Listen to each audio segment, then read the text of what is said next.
Hello students, आज हम लोग एक्सरसाइज 4.3 का क्वेश्चन नंबर सेकेंड पढ़ेंगे।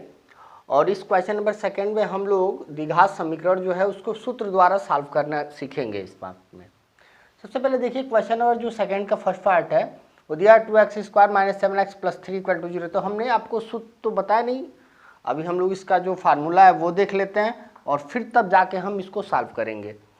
यहाँ पर देखिए दिया हुआ है, जैसे अगर कोई इक्वेशन जो है द्विघात समीकरण जो है आपका वो इस फॉर्म में हो, यानी ax² bx + c = 0, तो यहाँ पे हम क्या करते हैं, ये द्विघात समीकरण का व्यापक रूप भी है। अगर इसको हमको सूत्र द्वारा सॉल्व करना हो तो इसके लिए श्रीधराचार्य ने एक सूत्र बताया। वो सूत्र है आपका x = -b + -√b² - 4ac/2a, ये फार्मूला था। अगर हम लोग इसको अलग अलग स्प्लिट करते हैं तो ये आता है आपका x = -b + √b² - 4ac/2a, ये फर्स्ट हो जाएगा। और सेकेंड जो रूट होगा आपका वो निकलेगा -b - √b² - 4ac/2a, ये दोनों आते हैं।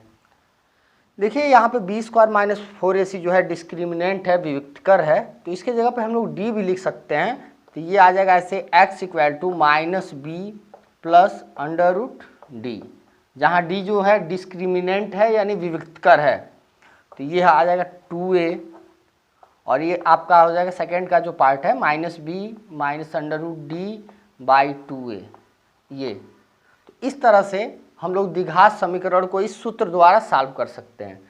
अब हम लोग सॉल्व करेंगे इसे। देखिए क्वेश्चन नंबर जो फर्स्ट है, यहाँ पे क्वेश्चन नंबर फर्स्ट दिया हुआ है 2x² - 7x + 3 = 0।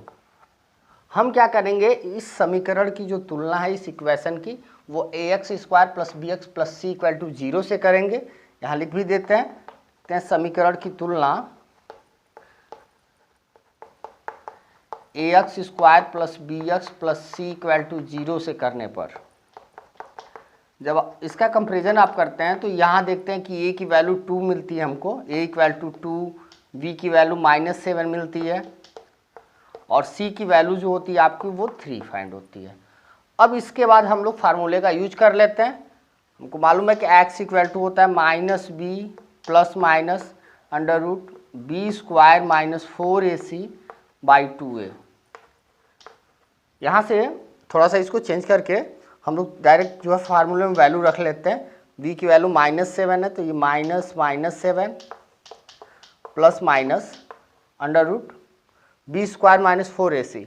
b की वैल्यू जो है -7 है, तो -7 रखिए, -4ac/2a, ये मिलता है। इसके बाद जो है हम लोग इसको स्प्लिट करके हम इरेज कर देते हैं।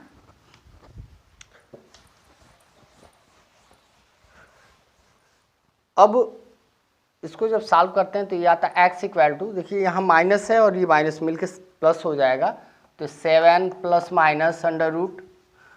√49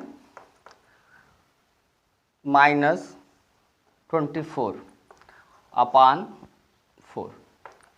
इसको फिर चेंज करिए, तो x = 7 ± इसको लेस कर देंगे तो ये हो जाएगा √25/4। अब यहाँ से √25 की वैल्यू जो होती है 5 होती है, तो ऐसे लिख देते हैं 7 ± 5/4।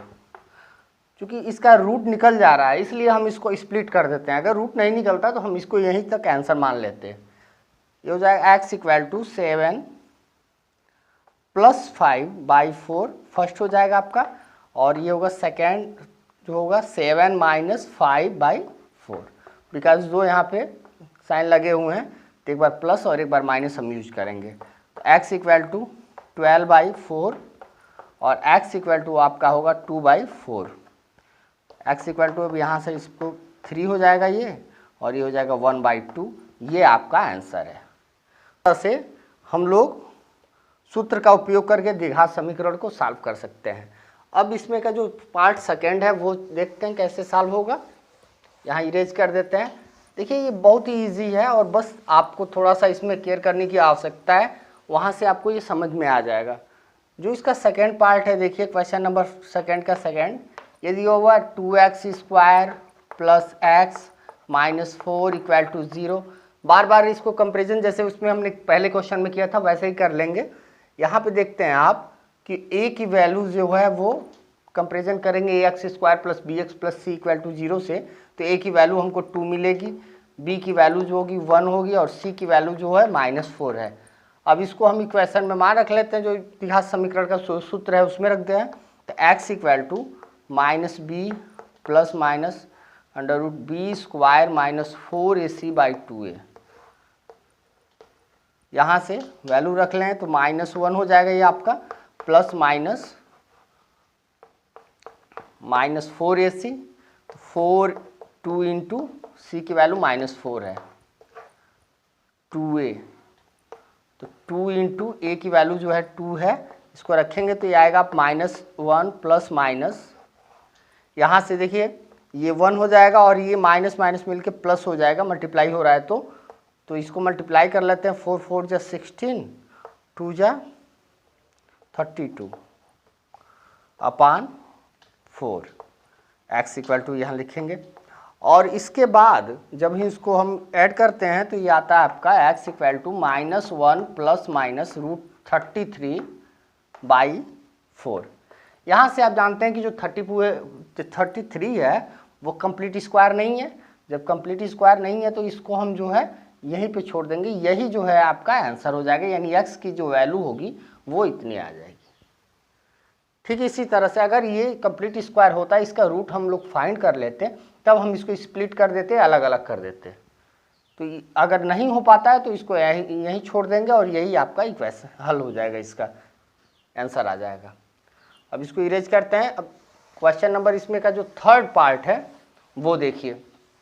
देखिए बहुत ही ये ईजी है और इसको आप लोग आसानी से कर सकते हैं, इसमें कोई प्रॉब्लम नहीं है।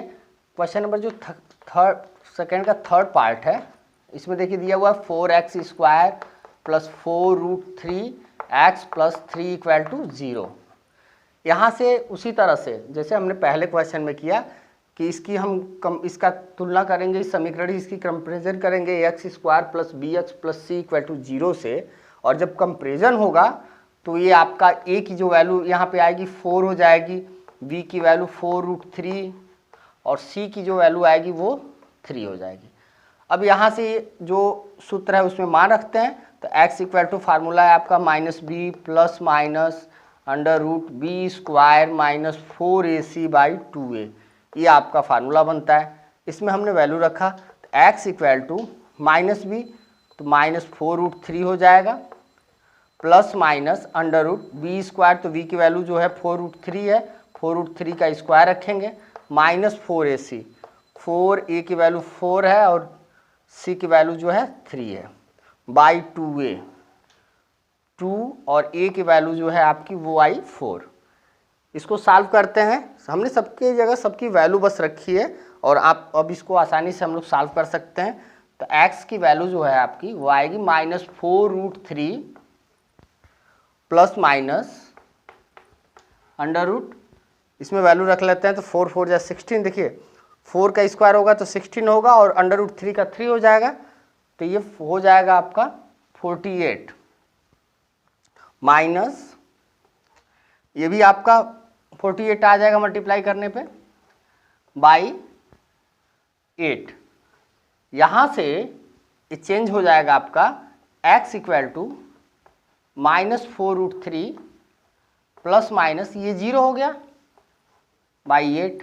जब 0 हो जाएगा तो इसकी कोई वैल्यू ही नहीं बचा आपका, x इक्वल टू -4√3 बाई 8। यहाँ से 4 से हम इसको डिवाइड कर लेंगे तो ये हो जाएगा आपका -√3/2। यही आंसर जो है आपका मिलता है इसमें। इसके जो फोर्थ क्वेश्चन नंबर सेकेंड का जो फोर्थ पार्ट है, ये आपका 2x² plus x plus 4 equal to 0। इसकी जब कंपेरिजन हम करते हैं a x square plus b x plus c से, यानी द्विघात समीकरण के व्यापक रूप से, तो ए की वैल्यू हमको मिलती है 2, बी की वैल्यू जो होगी आपकी 1 हो जाएगी और सी की वैल्यू जो है 4। फार्मूला का यूज करते हैं तो x equal to minus b plus minus under root b square minus 4ac by 2a। ये फार्मूला आपको याद हो कर लेना चाहिए। एक्स इक्वल टू बी की वैल्यू रख लो तो -1 हो जाएगा और प्लस माइनस हमने क्या किया कि यहाँ पे बी की वैल्यू जो है 1 है, 1 का स्क्वायर 1 हो जाएगा, 4ac, 4 और ए की वैल्यू 2, सी की वैल्यू 4 है आपकी, बाई 2a, 2 इंटू 2। इसको आगे सॉल्व करेंगे तो ये आएगा आपका x equal to -1 plus minus root 1 minus 32 by 4। तो इसके आगे सॉल्व करने पे हमको मिलता है x equal to -1 plus minus, यहाँ पे 1 माइनस 32 है तो -31 हो जाएगा बाई 4।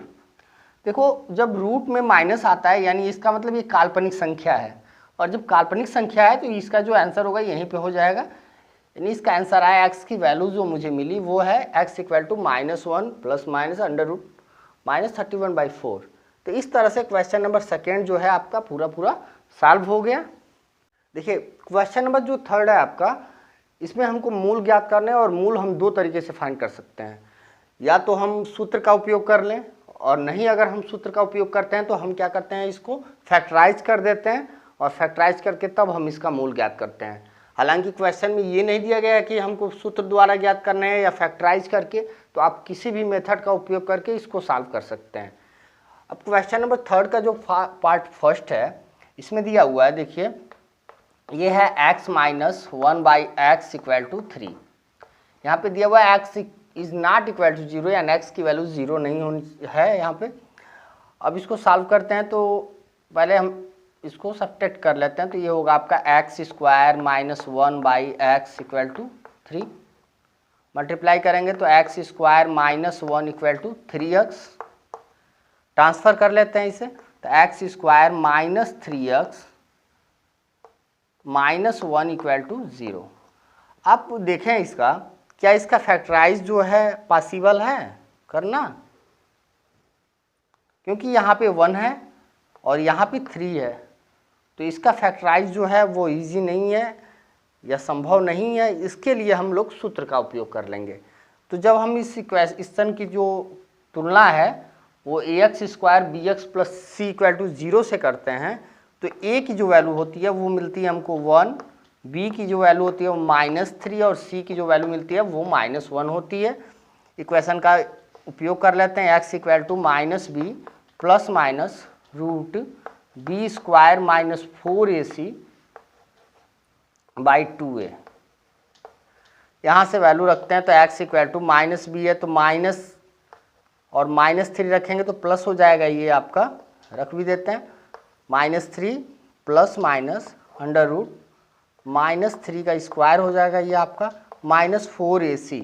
4a की वैल्यू 1 और c की वैल्यू जो होती है वो -1 है, बाई 2a, 2 और a की वैल्यू जो होती है 1 आएगी।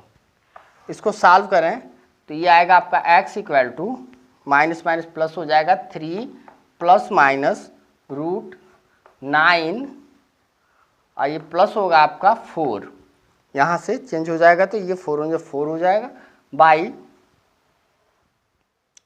3, सॉरी 2 हो जाएगा यहाँ पे। अब ये सॉल्व होगा तो x equal to 3 plus minus root 13 by 2। आप जानते हैं कि रूट 13 की जो, इसको अगर हम स्क्वायर रूट नहीं हो पाएगा तो हम इसको ऐसे ही लिख देते हैं, या इसको अलग अलग अगर स्प्लिट करेंगे तो ऐसे होगा 3 प्लस रूट 13 बाई 2 और एक होगा 3 माइनस रूट 13 बाई 2। इस तरह से ये दो आंसर हमको मिल जाते हैं। यहाँ पे देखिए, यहाँ पे जो क्वेश्चन नंबर सेकेंड है, इसका थर्ड का सेकेंड पार्ट, इसमें दिया हुआ है कि 1 by x plus 4 minus 1 by x minus 7 equal to 11 by 30 where x is not equal to -4 and 7। इसको सॉल्व करना है।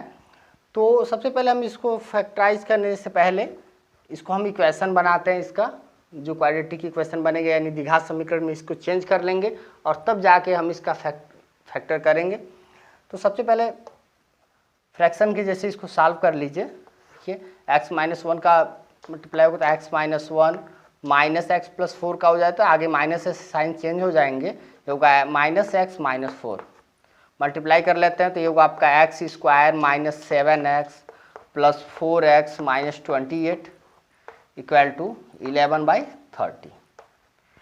यहाँ से तो x माइनस ये x प्लस है और माइनस है तो दोनों कैंसिल हो जाएंगे और आपका बचेगा -11/x² और यहाँ पे जो है घट जाएगा आपका ये 3x होगा -28 इक्वल टू 11/30।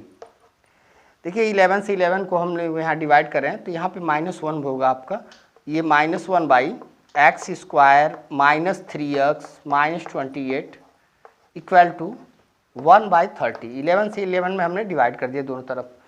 अब इसके बाद हम इसको इक्वेशन के रूप में चेंज कर लेते हैं। क्रॉस मल्टीप्लाई हो जाएगा। ये होगा आपका x² -3x -28 equal to -30। Cross multiply ऐसे x² -3x -28 का 1 में और ये ट्रांसफ़र करेंगे तो x² -3x -28 plus 30 equal to 0।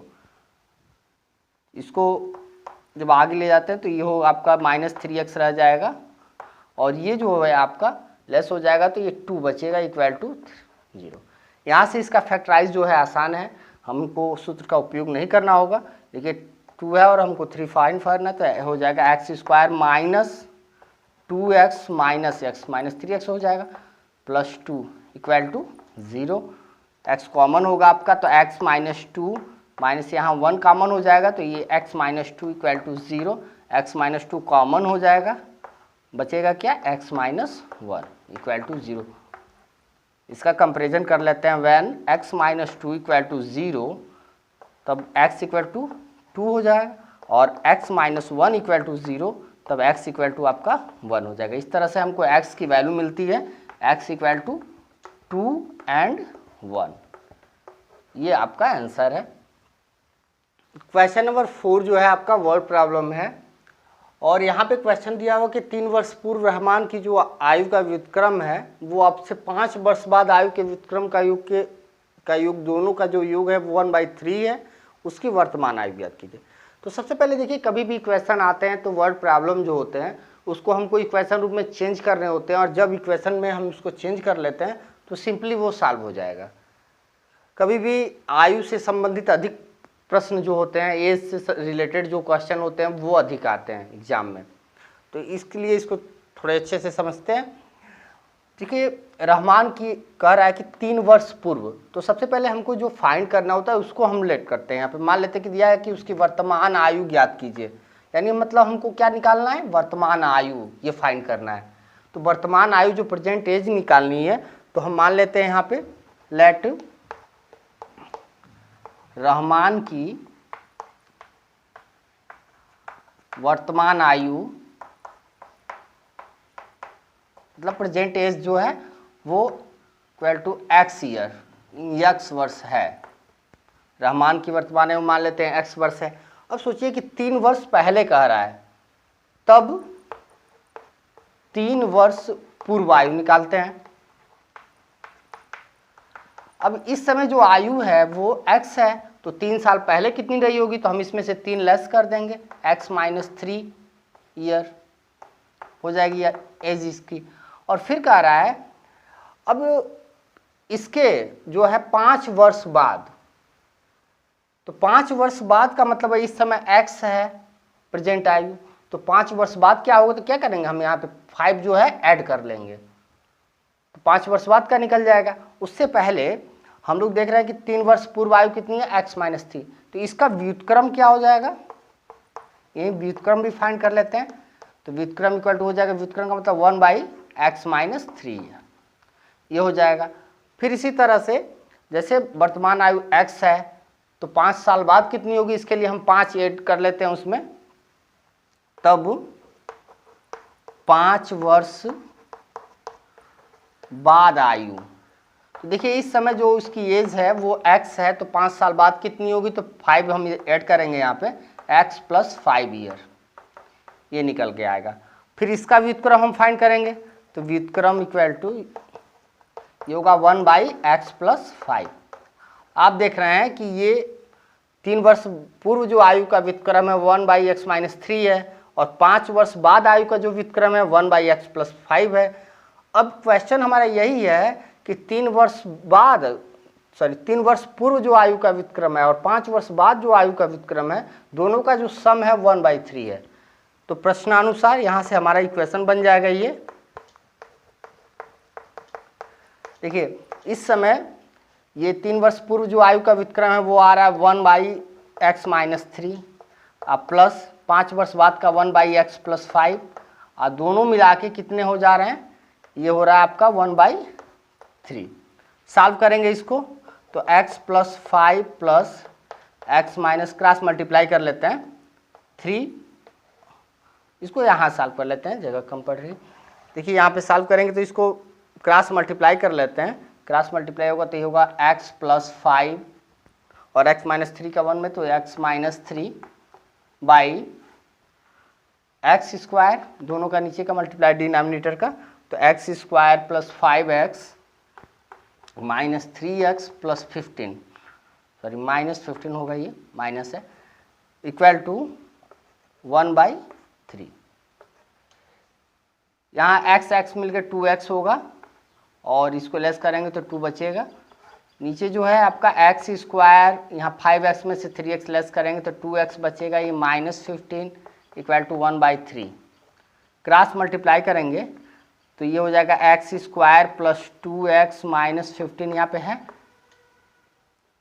Equal to 3 की मल्टीप्लाई, तो 3 × 2 = 6x + 3 × 2 = 6।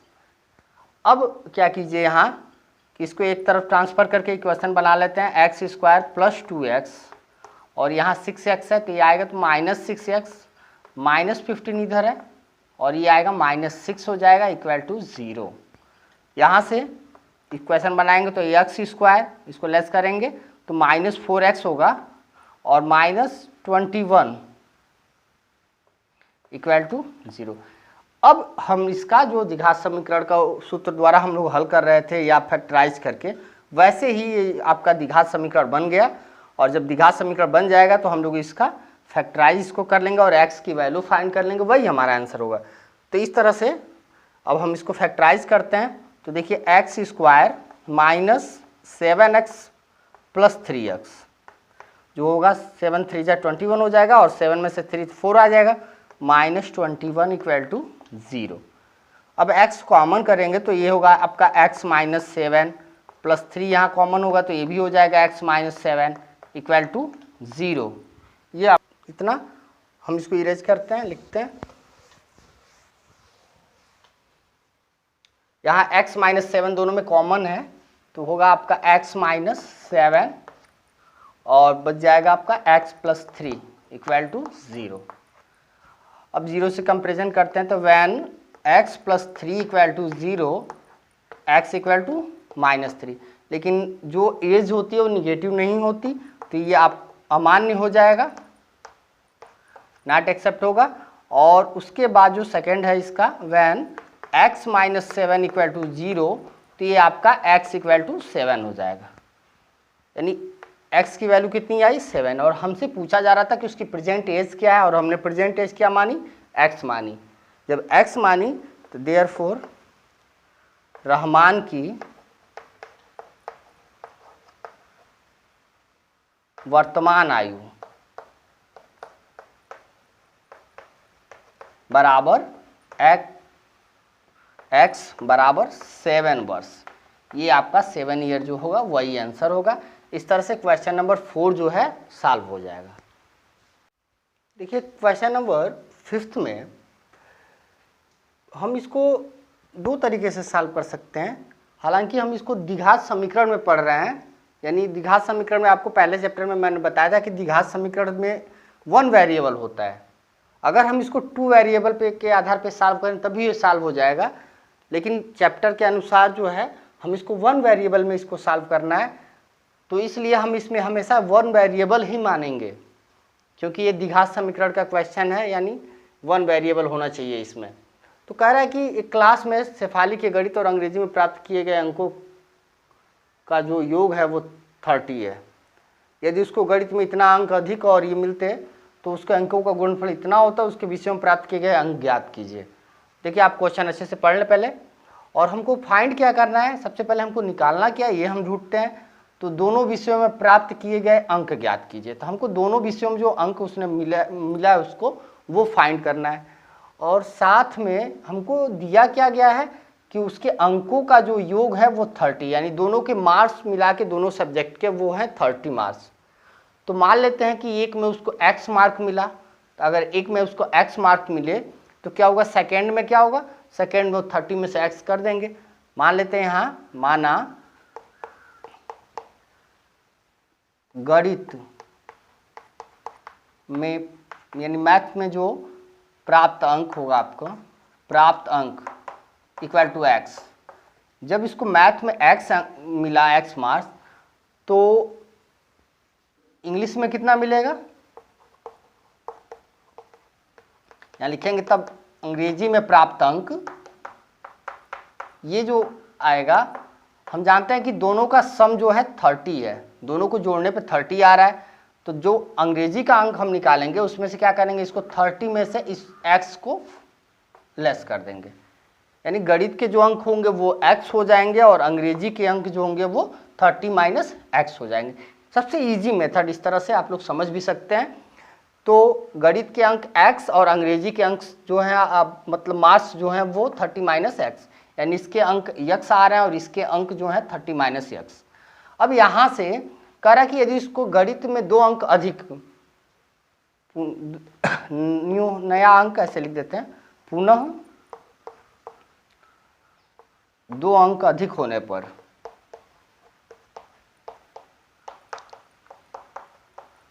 दो अंक जब अधिक हो रहा है तब गणित के जो अंक होंगे,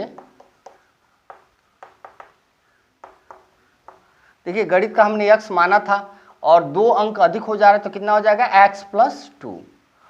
और देखिए इंग्लिश में उसको 3 अंक कम मिल जाते हैं, तो पुनः 3 अंक कम होने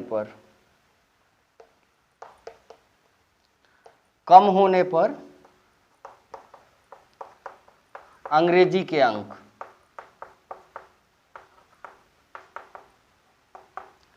तो देखिए उसका इंग्लिश में कितने अंक थे, अंक था यहाँ पे 30 माइनस x, यानी 30 माइनस x था, तो इसमें से हम 3 कम कर देंगे, तो 30 माइनस x माइनस 3, ये आपका बचेगा 27 माइनस x, ये मार्क्स इसका मिलता है। इसके आगे क्वेश्चन में दिया हुआ कि दोनों के जो अंकों का गुणनफल है वो 210 होता है, तो प्रश्नानुसार यहाँ से इक्वेशन बन जाएगा ये।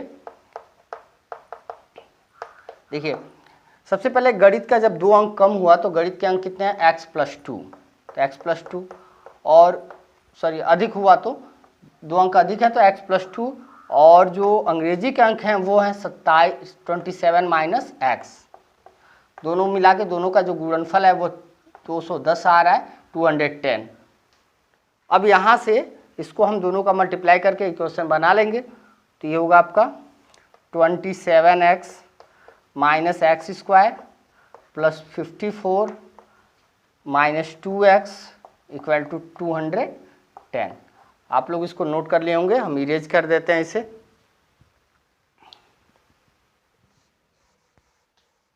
क्वेश्चन इरेज कर लेते हैं।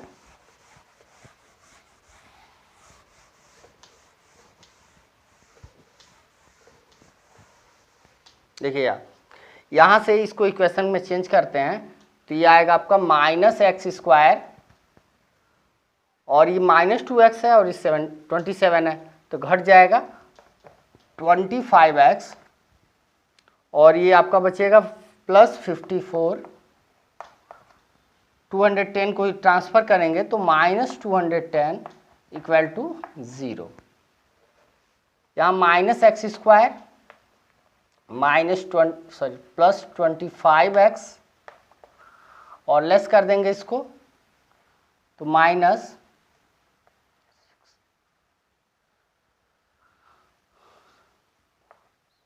156 बचेगा इक्वल टू 0।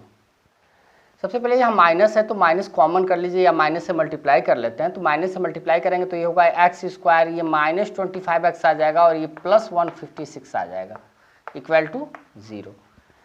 फैक्टर कर लीजिए। जानते हैं 13 इंटू 12 जो होता है वो 156 होता है और 13 में 12 हम ऐड कर लेंगे तो 25 आ जाएगा। इसको लिखते हैं तो x square minus 13x minus 12x plus 156 equal to 0 होगा। x कॉमन कर लेते हैं तो x माइनस 13 और यहाँ माइनस 12 कॉमन हो जाएगा, तो 12 कॉमन होगा तो x बचेगा, माइनस प्लस मिलके यहाँ माइनस होगा, 12 से डिवाइड कर लेंगे तो ये भी 13 आएगा आपका इक्वल टू 0। चेंज कर लेते हैं तो x minus 12 and x minus 13 equal to 0। जब कंपेरिजन करते हैं तो x माइनस 12 इक्वल टू 0, जब x माइनस 12 इक्वल टू 0 आएगा तो x की वैल्यू जो होगी आपकी 12 आएगी। जो इसका सेकेंड पार्ट है यानी x माइनस 13 इक्वल टू 0 जब लेंगे तो ये आएगा, x की वैल्यू जो होगी अब 13 आएगी। यहाँ से सबसे पहले हम दोनों के मार्क्स निकालते हैं। यदि हम मान लेते हैं कि उसको गणित में 12 मार्क्स मिले यानी x माना था हमने, इसलिए गणित के अंक हमने x माना था तो x की वैल्यू कितनी आई, या तो 12 या नहीं तो 13, तो 12 और 13।